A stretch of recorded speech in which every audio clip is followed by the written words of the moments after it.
Good evening.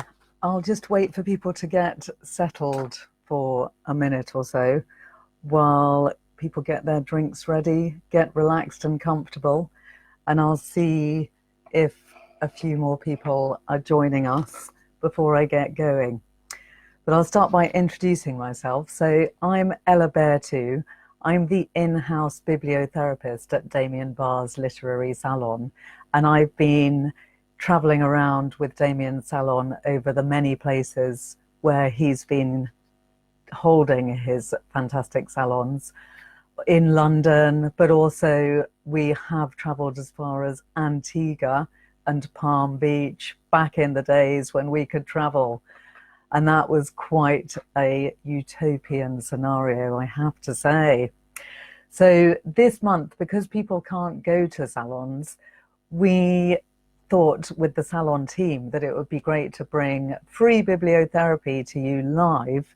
And so we've been looking at a series of different subjects this month which relate to quarantine. So we've talked about loneliness, cabin fever, claustrophobia, fear of death and mortality and illness, boredom, inability to concentrate or focus, impatience with loved ones, incarceration.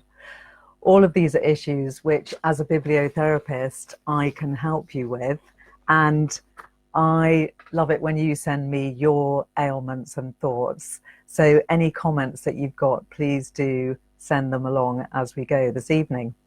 But tonight's topic is going to be utopias and how fictional utopias might be able to help us to think about going forward after this global pandemic and how we might want to live differently.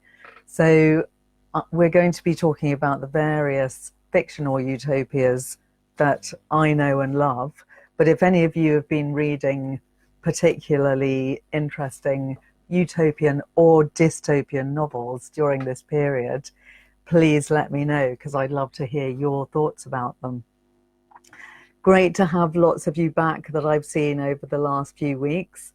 Hi, Colleen, and hi, Ollie. Hi, Koki. Great to see you.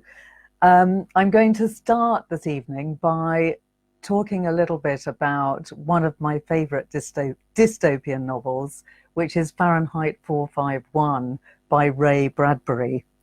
And the reason that I want to talk about that first is because whenever we read a dystopia or a utopian novel, we're essentially looking at the pursuit of happiness. So with a dystopia, the world is normally one of horror and misery, but there are generally glimmers at hope at the end of the book. With a utopia, the book is all about the ways that a society can be built to make it more heavenly and beautiful. The word utopia actually means nowhere, which is an interesting revelation that I hadn't realized. Utopia literally means a place that doesn't exist, which is a very sad thought, and let's not dwell on that, because I do believe that we can create our own utopias, whether it's in our own houses or throughout the whole world. And another interesting thought about utopias is that a utopia has to be a place that we desire to exist, whereas a dystopia is a place that we fear. So I really want to hear your thoughts tonight about the places that you desire to exist. And I'd love to know if you've read about any such places in your reading over the last month. So if you have, just send me a comment here, or you could send me one by email later at my email, which is ella@ellabeartoo.com. So I'm going to start by reading a little bit from my book, The Novel Cure, which I wrote with my great friend Susan Elderkin. And this is an entry on searching for happiness, because utopias are all about searching for happiness. And our cure for the desire to search for happiness is Ray Bradbury's Fahrenheit 451. Happiness, it's life's ultimate goal. Or is it? Many of us in the West spend our lives searching for this transient state, in love, in work, in travel, in the decoration of our homes. That it beckons to us from advertisements and lifestyle television is a modern malaise. But it's important to remember that people did not think of happiness as a given right until the 20th century, and in many Eastern cultures still do not. For many, life is something to be endured and learnt from rather than a source of expected pleasure. To have food, a roof over your head, and the freedom to pursue your religious beliefs, these things are enough. Start thinking that you ought to be happy, and you open yourself up to all kinds of disappointment. We're with the East on this. The relentless pursuit of happiness is an ailment and must be cured. Ray Bradbury knew this too.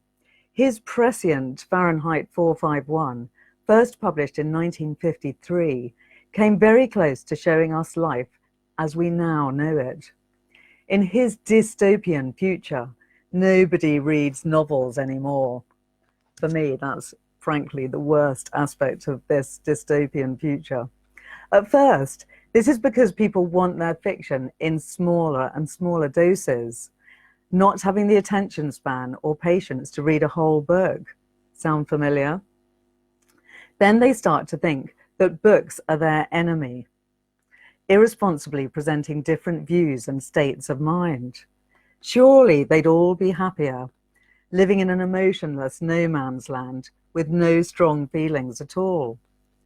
To counteract their emotional void, deprived of culture and deep thought as they are, they begin to live faster and faster, racing around the city at breakneck speeds. In Bradbury's future, beetles are the supercars of the highway and killing whatever gets in their way.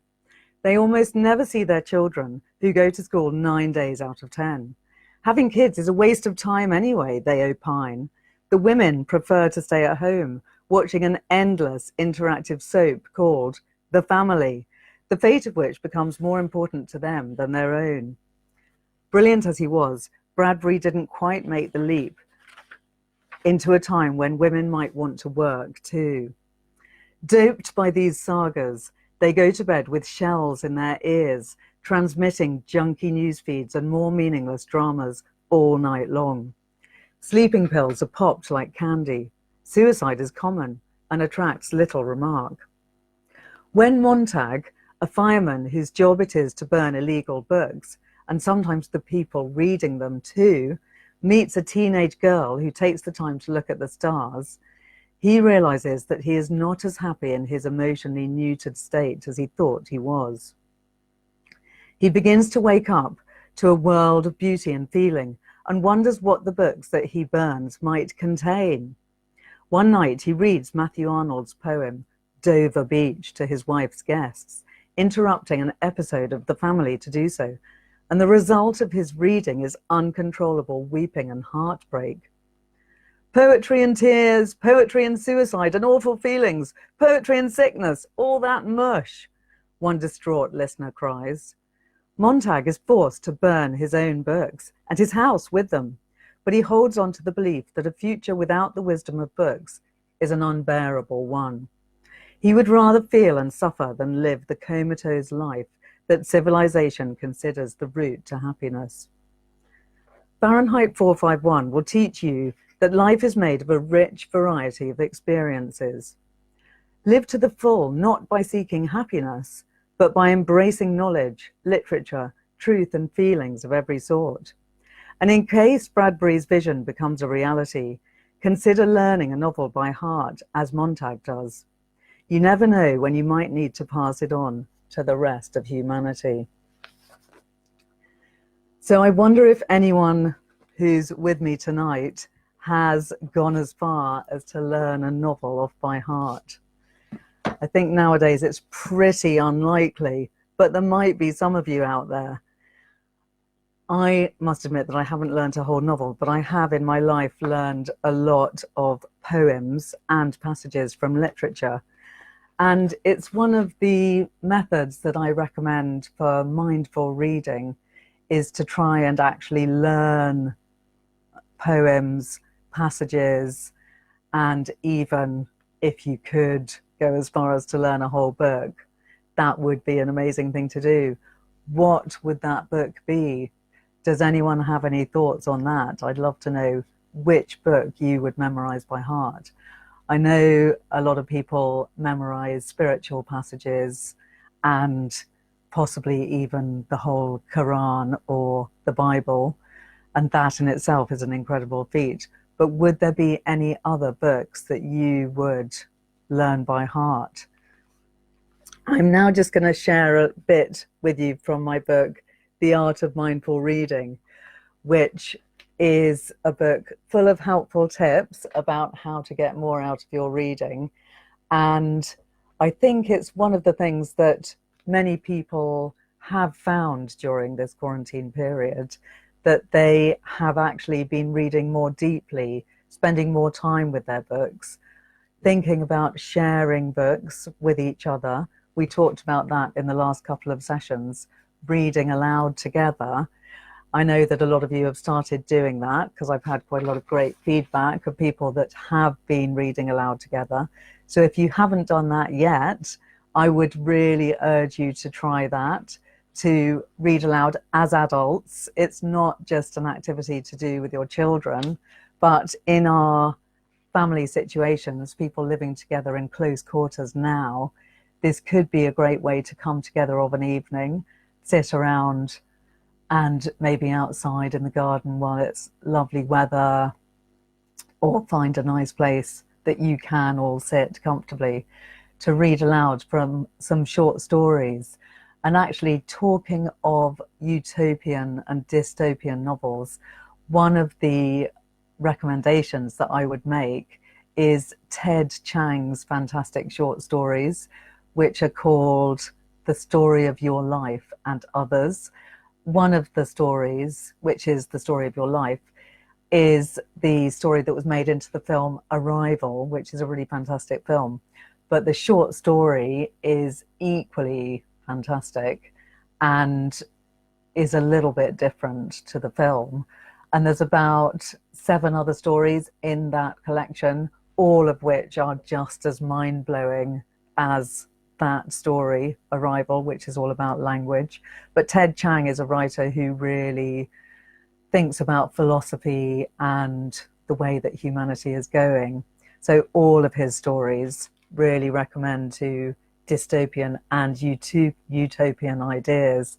He's also just written a new book of short stories called Exhalation, which has many different stories, some of which are as dystopian as the ones I've just mentioned, and some are utopian too. So he definitely has both sides of the coin. I'm actually just seeing some comments coming in. Ollie very wonderfully mentioned Manderley as a place in the book, the novel Rebecca, as a place that she would want to go. Maybe that's her utopia. And perhaps that's the book that Ollie would learn off by heart. And I think that would be a brilliant choice. Liesel says that she would learn Marguerite Yourcenar, who I agree is a really fantastic novelist. And Liesel also says that she's read Ted Chiang, which is great. And she agrees that it's brilliant. So fantastic. I'm glad that I've got some fellow readers out there. So while you're thinking about what books you might consider learning off by heart or also reading aloud, I'm going to just read you a bit from The Art of Mindful Reading about why memorizing passages and poems is a wonderful thing. It can be a wonderful, nourishing and mindful enrichment of your life to memorize passages from literature, poems and quotations. This is a habit best begun in childhood, but it's never too late to learn. The process helps you to build up your memory, gives you natural rhythms to fall back on, gives you a safe haven to go to at times of stress, and keeps the muscles of your brain exercised. Choose poems that you knew in childhood, such as The Owl and the Pussycat by Edward Lear, Spike Milligan's nonsense verse, Shakespeare's sonnets, or the poetry of Hafez.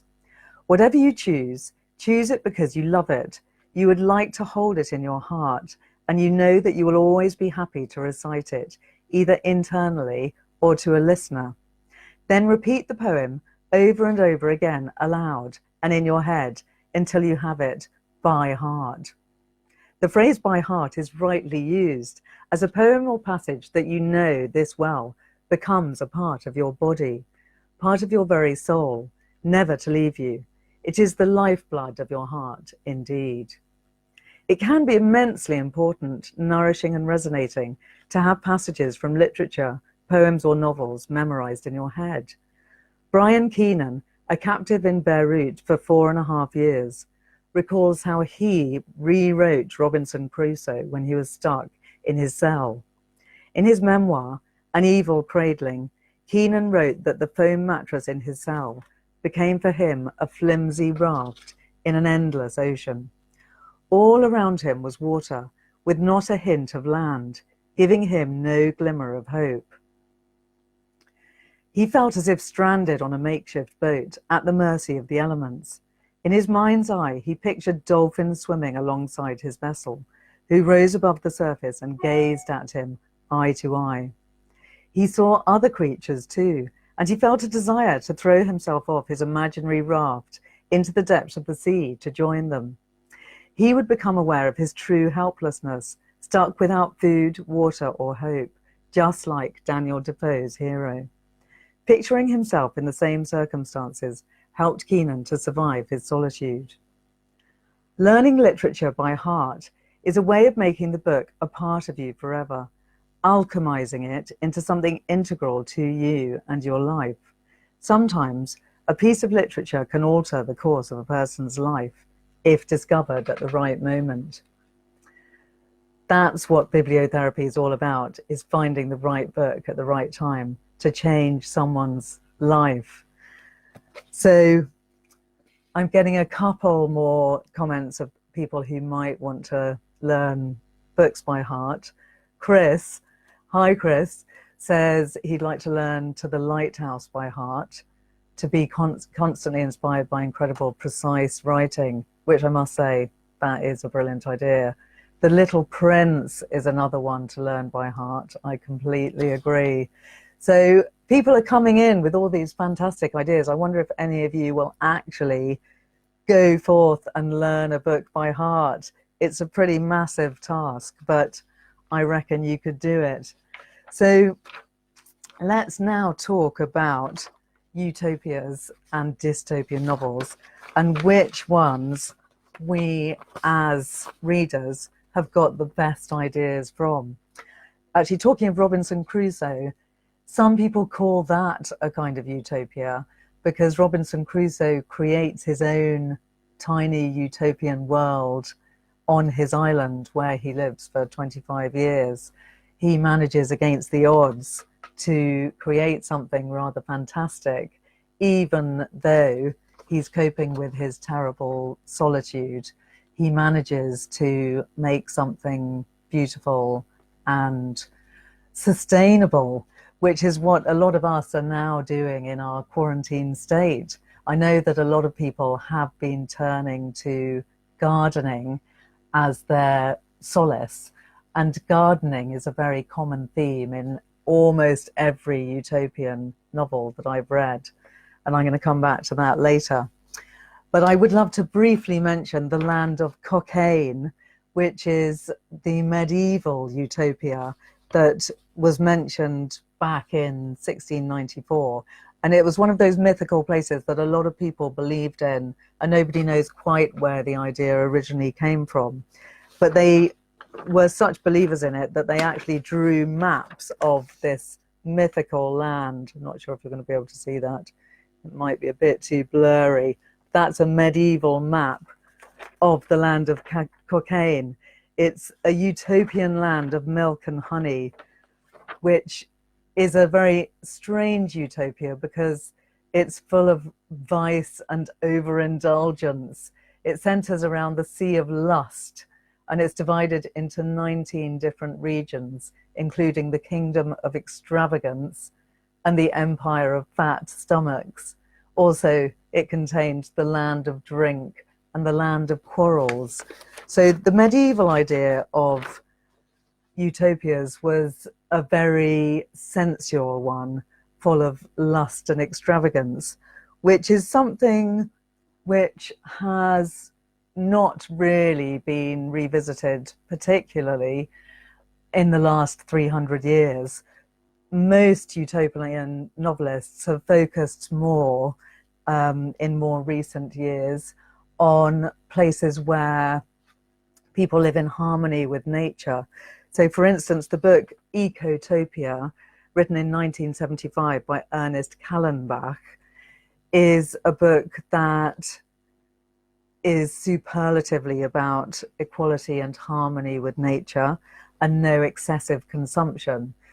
Callenbach was a huge eco-warrior, and he did his best to create a fictional world where people lived in harmony with trees, farms, animals, and didn't have any slaughterhouses, which is actually an idea that goes back to H.G. Wells as well. H.G. Wells wrote a really excellent utopian novel called A Modern Utopia in 1905, in which, once again, mankind lived in harmony with nature. The sexes were completely equal. Women could decide to have children if they wanted to. They could also decide to work if they wanted to. And everyone was vegetarian. They actually banned all slaughterhouses and rejoiced when the last slaughterhouse was closed. So H.G. Wells was quite impressively ahead of his time back in 1905. Aldous Huxley has to be mentioned in a major way with his book Brave New World, which we would definitely not call a utopia. It's very much a dystopian novel.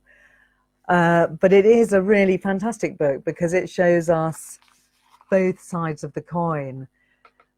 Huxley was a highly political writer who had taken quite a lot of interesting drugs, which helped him to perceive the world in a different way.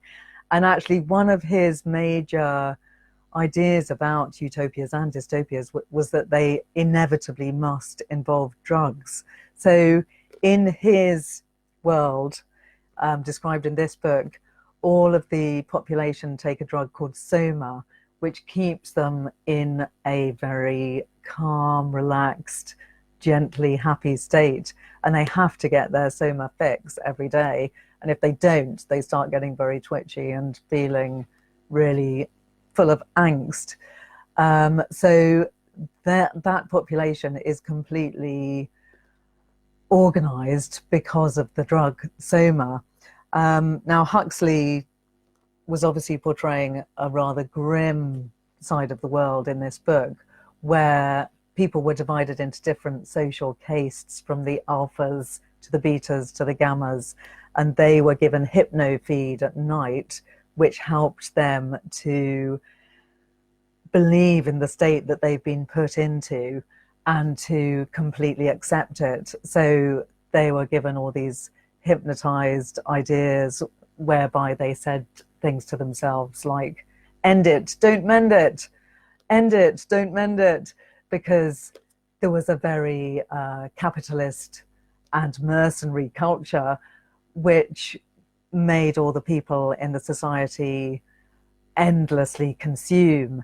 They also created really incredibly complex games which they encouraged people to play. So there was kind of crazy golf that went 20 stories up into the air, and strange, highly complicated tennis games. The people were always traveling in aeroplanes and spending needless amounts of money on all of these things, which you might recognize some of those ideas in some of the aspects of society which we're now missing. but also wondering whether we might want to change when we do eventually come out of lockdown. Now, what a lot of people don't know about Huxley, because it's not such a popular book as Brave New World, is that he also wrote another fantastic book called The Island, which was published in 1963, which was his version of a utopia. And it was, in a way, the very opposite of Brave New World, where people all lived on an island that was a wonderful tropical paradise in harmony with each other and with nature. But the only thing that he continued to insist upon was that people did take drugs, only this time it wasn't soma, it was a kind of drug called moxa, I think, which helped people to perceive things in far more detail and with much greater extravagance and understanding of their senses. And because Huxley had experimented with psychedelic drugs himself, he very strongly felt that this was actually a really important aspect of humanity that people ought to have access to. So in his world, the island, the people were able to find enormous joy and gratification in the smallest things. Now, we nowadays might say that the way to achieve that is to be more mindful and to perhaps get some ideas from a book like this, or go to many of the fantastic online courses about mindfulness that are now available, and to be mindful of all the wonderful things around us, whether it is books, whether it's the world of nature, whether it's our own gardens.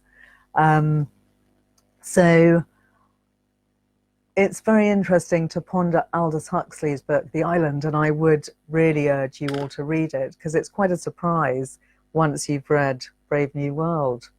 Just have a little sip of my drink. Koki has mentioned that she would love to learn the bell jar, but it would make her sad. I agree, that would be an amazing book to learn off by heart. And I actually think it would be worth doing because it's so brilliantly written and it's actually so funny in so many places, and there's not a word wasted. It's a real lesson in how to write with precision and brilliance. But I agree that maybe it's not the happiest book to learn off by heart, though it is an important book. And if we're thinking about a world like Fahrenheit 451, where all the books in the world have been burnt, then the Bell Jar would be an important book to carry into that world, because it's good to have both the positive and the negative aspects of humanity portrayed. I would like to mention a couple of non-fiction books, even though I normally mostly talk about fiction. But there is this very beautifully produced book which has just been released by the School of Life, called Anxiety, which a lot of people are experiencing at the moment during this quarantine world, for many different reasons. And this is a very helpful book that goes through all the many different reasons that people feel anxiety and the different ways that they might experience it. And the book has many helpful suggestions about how to work with your anxiety, or how to try to overcome it, or how to live with it and find ways of behaving that help you to overcome it. One of the helpful aspects of the book, and one of the reasons that I wanted to talk about it tonight, is that it has at the end of it a kind of suggested way of life that would help you to avoid experiencing anxiety. And it goes through a kind of daily routine. This daily routine is very much based on living in a communal way, which some people are going to love Some people are experiencing communal life now, which they might not have been previously used to, and they might be loving it or they might be hating it. The suggestion in this book is that a communal life is a better life and a better way of avoiding anxiety, particularly. So this book suggests getting up at 6:30, exercising, having a communal breakfast, having time alone in your room to think and reflect, then between 10 and 11 a.m. doing psychotherapy, between 11 and 1 housework, 1 o'clock communal lunch, 2 to 3 siesta, that's a nice idea, 3 to 4 a walk with a friend, 4 to 6 friendship groups, 6 to 7 reading and learning, especially the study of Stoicism and psychotherapy, 7 to 8 dinner, 8 to 11 study of the stars, 11 o'clock sleep. So that is an interesting idea, which some would call utopian. Others might say the opposite if you're not so keen on communal living. But it's a very helpful book on the theme of anxiety, and the section at the end, which is all about that perceived utopia, is something that the authors do say you can take it or leave it, and they're not really proposing that to everyone, because most people can't live in that communal way and spend all day or all evening looking at the stars. But it's a helpful book to look at. Another one that I want to mention before getting back to fiction is another non-fiction book called Agile, which is a really helpful book about future-proofing your mind. It's a book that has all sorts of very helpful tips about keeping your mind young and helping you to accept change and even embrace change. It's written by an author called Tim Drake, who's also done quite a lot of work with the School of Life. And this is his latest book. He has had a lot of life experience that he also puts into the book, which is very encouraging. So I would recommend that to all lovers of the School of Life. Something that I wanted to mention in terms of our utopian and dystopian fiction is the prevalence of trees in these stories. So we've got the two extremes, The Day of the Triffids, which is a highly dystopian novel, and the other extreme, which is the Overstory, which I would call a very utopian kind of novel. The Day of the Triffids was written in 1952, and it really does stand up well to revisiting. It's so brilliantly written. It's very fast moving. And although when you think about the idea of plants moving and sending out suckers and taking over the world slowly in their vegetable way, it does sound possibly slightly ridiculous. It's still a really fantastic read, and you completely believe in the Triffids, in all their horror, when you're reading the book. And the reason I wanted to mention it in terms of utopian novels is that when we reach the end of the book, there is a kind of utopia being created by the people that have survived the terrible plague of the Triffids.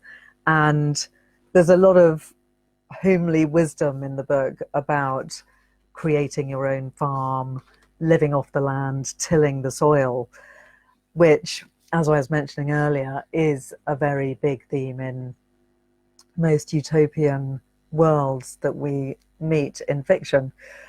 The Overstory, this is a book that I've talked about previously because it's one of my top books of the last couple of years, is a book which is completely advocating living in harmony with nature. And there are some really fantastic scenes in which people are living in the tops of redwoods and feeling this amazing sense of communication with the trees. And there are various groups of people who are attempting to save the world from the destruction of the forests. And those people are the eco-warriors who are trying to create their own utopian paradise. So the Overstory, fantastic book in so many ways, is also a great one to add to your armory of utopian novels.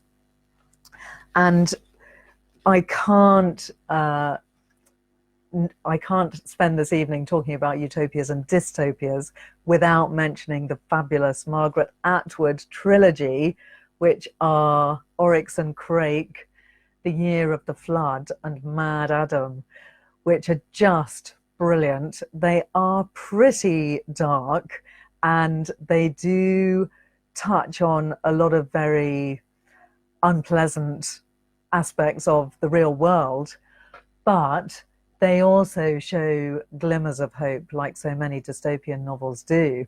And one of the things that I love about the Year of the Flood and all of these Oryx and Crake trilogy is there's a group of people called God's Gardeners who are a kind of idealistic eco-warrior group who are trying to save the world from the scientists who are slowly killing people off with the drugs that they're feeding the entire population of the world. So in Margaret Atwood's trilogy, there's a evil genius called Crake who has taken over the pharmaceutical industry, and he has been giving people drugs that are supposedly keeping them free from infection, but are also keeping them enslaved, rather like Soma does in Brave New World. And he has also invented a new race of human type creatures who are called the Crakers, and they worship him, and they don't really have any ability to do anything that isn't completely literally suggested by Crake. And meanwhile, while he's slowly ruining the world with his crazy attempts to destroy humanity and create his own new version of humanity, God's gardeners are working on attempting to create a new Eden. So Oryx and Crake, one of the best dystopian novels I've ever read. And it's actually one of those books that when you read it, it makes you want to take action and try to stop mad scientists doing the crazy things that they do, to stop people from being excessively greedy, from having unnecessary cosmetic surgery, from eating animals, from taking more than they need from the world. So Margaret Atwood, in all her many forms, is a really fantastic writer about utopias and dystopias. We must also mention J.G. Ballard, who wrote many different fantastic dystopian novels. And one of my favorites of his is Cocaine Nights, which is all set in a kind of terrifying holiday world where everyone lives in perfect villas in Spain, and they're all in these kind of locked gate communities where everything is absolutely perfect. Everyone has enough food, nobody has to work, everybody is just pootling around very contentedly, but they're actually so content that they're bored. And what happens in this Cocaine Nights world is that people are so bored that they start paying other people to commit crimes. And by committing the crimes, they get a new spark of excitement in their lives. And it's a pretty sinister novel, but in a dark way, very good. But this one, this short story, I've recently discovered is the intensive care unit. This is one of Ballard's most grim and depressing short stories, but it's also horribly prescient and one to read at this time because it makes you think of what we do really appreciate in life. And the way he shows the dark side of the coin makes us appreciate the bright side of the coin. So this story, The Intensive Care Unit, is all about a world where nobody sees each other at all in real life. They only ever see each other on screen, which all sounds horribly much like life as we know it now. It's a strange existence where people get married over the screens, they get divorced over their TVs, and they somehow manage to have children without ever meeting each other. None of this is explained in great detail because J.G. Ballard sets up the world very quickly, and we're only in that world for 4 to 5 pages, and it all ends in a quite shocking way. But it's very much about one family and their relationships, and it's a really good read to read right now because it makes you look at your life as you know it and makes you really appreciate the people that you can see and touch if you are in a lucky enough position to be able to be with people at this quarantine period. So one last book to talk about is Station 11 by Emily St. John Mandel, which is another dystopian novel, but it's one of those excellent novels which you might imagine is going to be depressing and a bit like The Road, which would send you possibly into despair if you were to read it at this time. But Station 11 is actually a book with huge humour and humanity, which shows you what we really love about humanity, what we would miss about technology if our world were to come to a dystopian end, and what we would still appreciate that we still have. So Station 11 is a book that's about a world where there's been an epic flu pandemic and 90% of the population have died. And of the people that are left, there's a group of Shakespearean actors who are traveling around Canada and acting Shakespearean plays to anyone willing to watch and listen. And we get to know all those characters very well. And we learn to love some of them, fear others. There is rape, death, and all the typical tropes of dystopian fiction going on in the background. But Emily St. John Mandel focuses on far more of the positives in that world. And she actually does show a society moving into a new way of living. And there are definitely new shoots of hope and life, which are far more positive than the tiny, tiny glimmers of new shoots of life that we get at the end of The Road by Cormac McCarthy, which at least does have tiny glimmers of hope, but not a lot. I'm glad to see that Anna Maria Tuckett loves Station 11 too. Thanks for that. It is a really fantastic book, and I would strongly recommend it to all of you.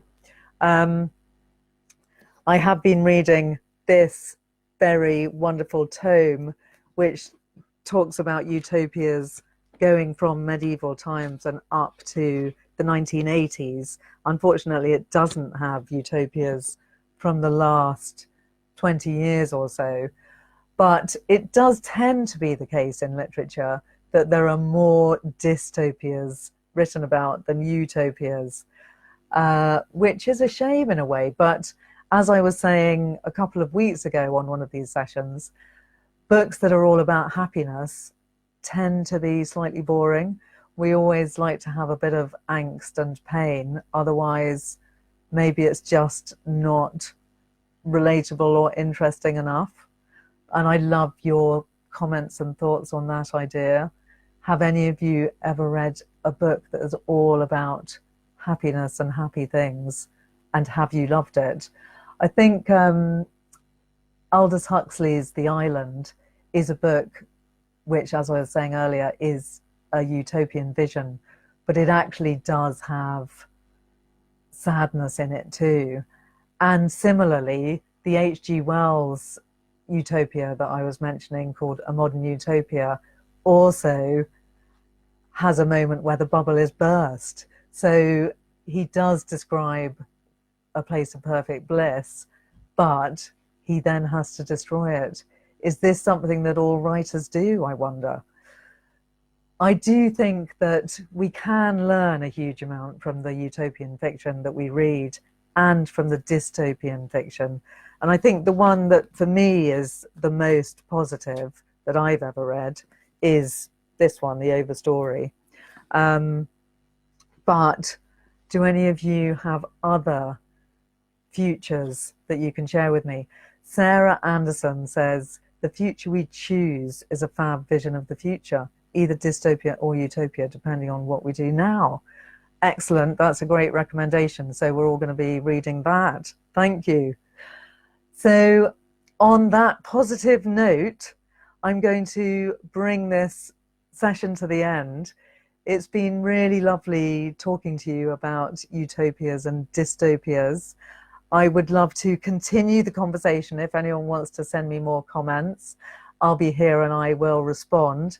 I will also put up all the books that I've mentioned both tonight and over the last month on my Facebook page so that you can find all those recommended books. If anyone would like to book a bibliotherapy session with me one-to-one, please do. You can do that via the School of Life website. And I shall be here continuing to give you bibliotherapy in the future as much as I can. So stay in touch and have a great evening. Good night.